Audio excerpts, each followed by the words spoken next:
한 주간 복음 안에서 잘 지내셨습니까? 더운 날씨입니다. 건강을 조심해야 됩니다. 그리고 영적인 것을 놓치지 않도록, 저도 참 많이 놓치게 되는데요.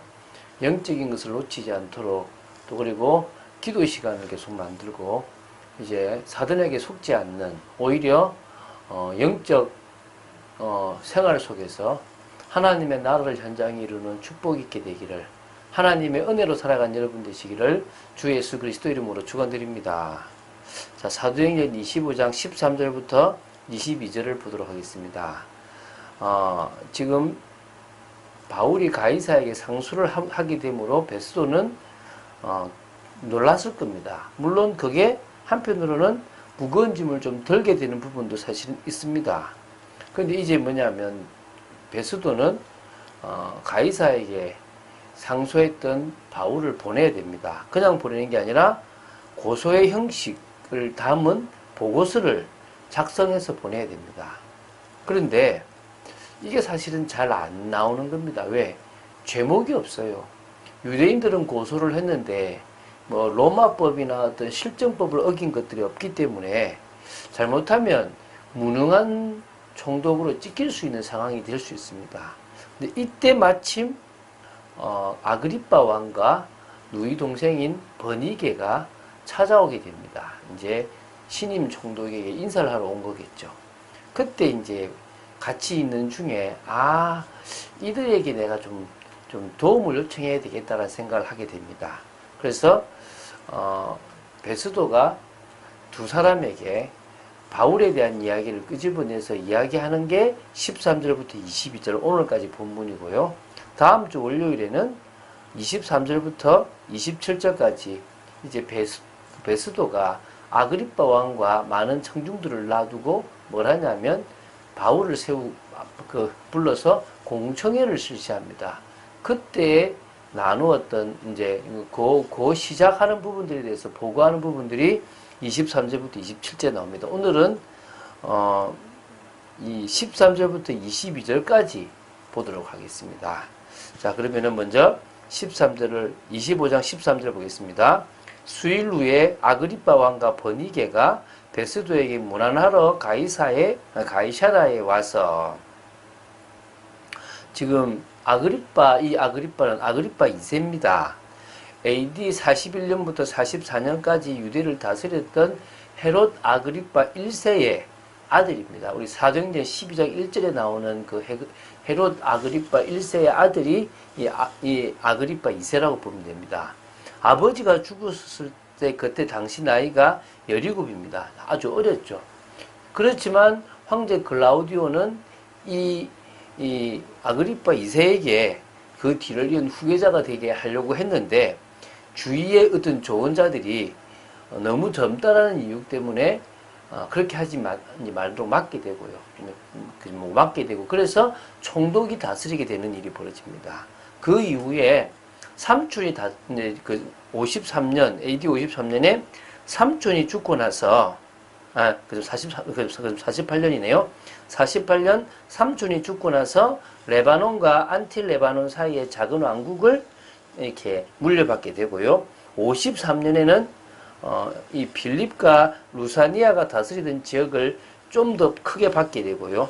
또 뒤에 더 확장하게, 이제 3년 후에 네로가 더 확장하게 됨으로 말미암아 꽤 많은 땅을 차지하게 되었습니다. 친로마적인 성향을 많이 보인 사람이거든요. 이게 아그리빠입니다. 버니게를 보겠는데요. 이 버니게는 승리의 소유자라는 이름을 가지고 있고요. 헤롯 아그리빠 1세의 딸이고 헤롯 아그리빠 2세의 누이 동생이고요. 우리 앞에 누굽니까? 벨릭스의 부인이었던 누굽니까? 드루실라의 언니가 되기도 합니다.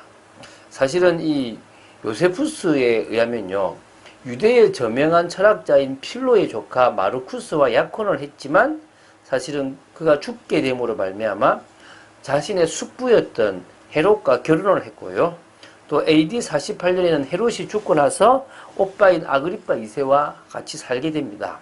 그리고 그 후에 길리기아 왕 플레몬과 다시 결혼을 했지만 오래가지 못하고 다시 아그리파 2세한테 와가지고요. 이 두 관계가 불륜 관계로 발전했다라고 이렇게 학자는 보고 있습니다. 어쨌든 이 두 사람이 총독 베스도를 찾아온 것이죠.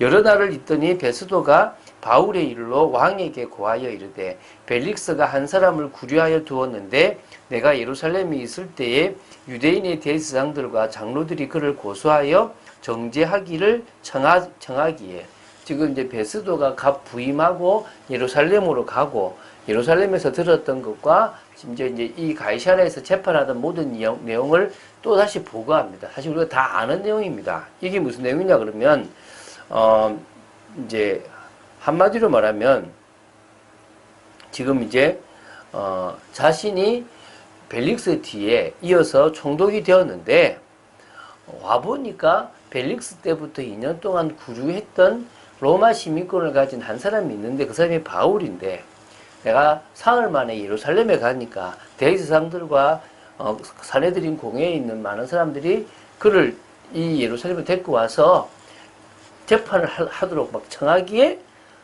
그거는 안 된다. 오히려 로마 재판에 해야 된다는 이야기를 하게 되었다는 거죠. 그래서 뭐라 하냐면 16절에 내가 대답하되 무릇 피고가 원고들 앞에서 고소사건에 대하여 변명할 기회가 있기 전에 내주는 것은 로마 사람의 법이 아니라 했노라. 그래서 나는 앞에 구류한 것과 또다시 여기가 아니라 가이사르로 갈 것 때문에 너희들 중에서 나와 같이 가서 고소를 해라 라고 하게 되었다는 거죠. 그러므로 그들이 나와 함께 여기 오매 내가 지체하지 아니하고 이튿날 재판자리에 앉아 명하여 그 사람을 데려왔으나 원고들이 서서 나의 짐작하던 것 같은 악행의 혐의는 하나도 제시하지 아니하고 오직 자기들의 종교와 또는 예수라 하는 이가 죽은 것을 살아있다고 바울이 주장하는 그 일에 관한 문제로 고발하는 것뿐이라. 지금 이제 그대로 됐죠. 그죠? 바로 이렇게 한 8일, 10일을 머물다가 어디로 왔습니까? 가이사르로 올 때 같이 와서 그 다음날에 바로 이제 재판을 벌였는데 그 재판에서 여러 이야기를 했지만 증자도 없었고 뭐 이렇게 특별하게 그 바울에 대해서 이렇게 법을 어긴 것에 대해서 베스도가 인정할 만한 죄를 짓지 않았다는 얘기입니다. 근데 하나 율법에 대한 건데 특히 그 법이든지 자기들의 종교 특히 예수라고 하는 사람이 죽었다가 살아났다는 것에 대해서 말하는 것을 유대인들은 되게 싫어하고 바울은 그것을 계속 주장하고 있는 그 문제 말고는 없다라는 얘기를 하고 있는 거죠.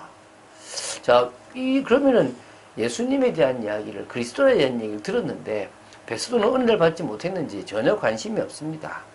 내가 이 일에 대하여 어떻게 심리할지는 몰라서 바울에게 묻되 예루살렘에 올라가서 이 일의 신문을 받으려느냐 한즉 바울은 황제의 판결을 받도록 자기를 지켜주기를 호소하므로 내가 그를 가이사에게 보내기까지 지켜두라 명하였노라 하니 지금 이제 베스도가 사실은 어떻게 할지도 모르고 있었지만 유대인의 마음을 얻고자 하여 그러면 내가 너를 어디로 보내겠다? 예루살렘으로 보내겠다라고 협박을 한 거죠. 그때 이제 바울이 뭡니까? 황제한테 가이사에게 내가 상소한다고 함으로 말미암아 가이사에게 보내야 되고 그 앞에 지금 가두어 두고 있는 상태입니다. 라고 얘기합니다. 그러니까 이제 아그리파 반응이 나오겠죠. 아그리파가 베스도에게 이르되 나도 이 사람의 말을 듣고자 하노라. 베스도가 이르되 내일 들으시리이다 하더라. 그러니까 지금 아그리파가 이제 뭡니까? 그 전에 바울에 대해서 알았는지 처음부터 호기심이 생겼는지 내가 들어줄게. 원하는 걸 나도 한번 들어보자 라고 얘기하고 내일 그 자리를 마련하겠다라고 지금 이제 말을 마치게 됩니다. 자, 지금요, 꼼꼼하게 기록하고 있는 것은 이게 역사적인 사실이기 때문에 누가가 이것을 아주 상세하게 기록하고 있는 거고요. 더 중요한 것은 사도행전 9장 15절의 성취, 임금들 앞에 서게 될 거라는 것에 대한 부분들이 성취되어야 되기 때문에 그것에 대한 기록을 지금 상세하고 있습니다. 우리 인생에 있어서도 이런 일이 분명히 이제 있게 될 것입니다. 그래서 우리는 뭐 하면 됩니까? 철저히 인도받으면 됩니다. 한 주간 동안 우리가 기도해야 되는데 더워서도 못하고 사단에게 속아서도 사실 못합니다. 오늘 이 시간 또 시작하면 됩니다. 오늘도 주여 성령의 역사를 허락하여 주시옵소서 라고 기도한다면 하나님은 우리에게 하나님의 시간표에 분명히 참응답을 허락하실 줄로 믿습니다. 그 응답받은 사람이 현장에 나가면요, 확신 가지게 되고 그 응답받은 사람이 내게 있는 그리스도를 말하게 되어 있습니다. 그것은 또 우리가 내일 아마 주일에서 이제 우리 교회는 음성을 들을 것이고 또 정말 응답받게 될 줄로 믿습니다. 그래서 다른 것보다 우리는 언약을 따라간 사람들처럼 이 시대에도 언약을 쭉 따라가면 됩니다. 그들은 성막, 성전, 성정회복운동 같은 걸 했지만 우리는 이 시대의 세계복음화를 이루는 말씀운동, 생명운동, 능력운동을 계속적으로 지속하면 될 줄로 믿습니다. 오늘 우리의 삶이 전도자의 삶이 되고 또 은혜를 사모하는 삶이 되어지기를 주 예수 그리스도 이름으로 축원드립니다. 주는 그리스도시요 살아계신 하나님의 아들이심을 고백합니다. 정말 중요한 것에 우리의 마음을 두게 하여 주시고 영적인 것을 뺏어가는 사단에게 속지 않게 해 주시고 한 주간 동안 또한 정말 집중하지 못했던 것들을 다시 주님 앞에 내려놓고 은혜를 사모합니다. 은혜를 내려 주시옵소서. 주님만을 바라봅니다. 하나님께서 정말 바울에게 역사하시고 바울에게 계획하셨던 것을 이루어 가시는 것처럼 저희들에게 계획하신 것을 이루실 줄로 믿습니다. 역사하여 주시옵소서. 주 예수 그리스도 이름으로 기도드립니다. 아멘.